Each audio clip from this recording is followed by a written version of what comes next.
What's interesting is I was talking with another CEO the other day, and he did not understand his cost. And now they're into small pack, right? So a little bit different than LTL, but it got to the point where their prices are getting so high, right? And they always offered free shipping on shipments that are greater than $150, right?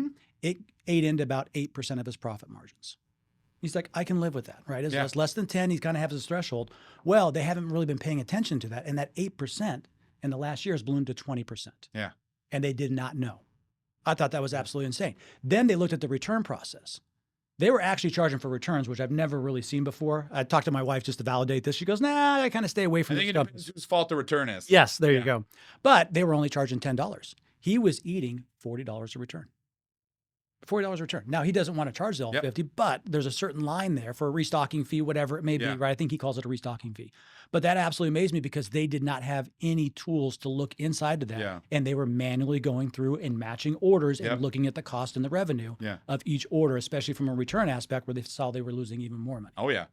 So this was just me. I did this when I ran the warehouse. Outbound freight to customers, higher quality carrier. All my RMA returns, didn't care. Low quality, low transit time, low cost. Just get it back to my warehouse. Gets there when it gets there. Yep.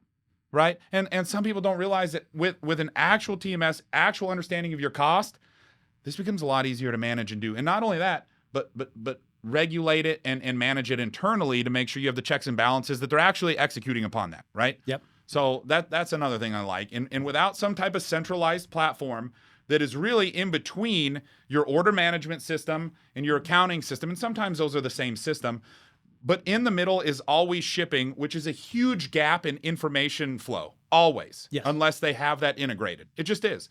And what I think shippers don't realize that, like, we're going out and building a marketplace where you can click, boom. Like, we now are to the point to where our NetSuite bundle can be dropped in a single day. We can validate workflow. You are literally off and running after testing in a sandbox environment, like 2 to 3 days.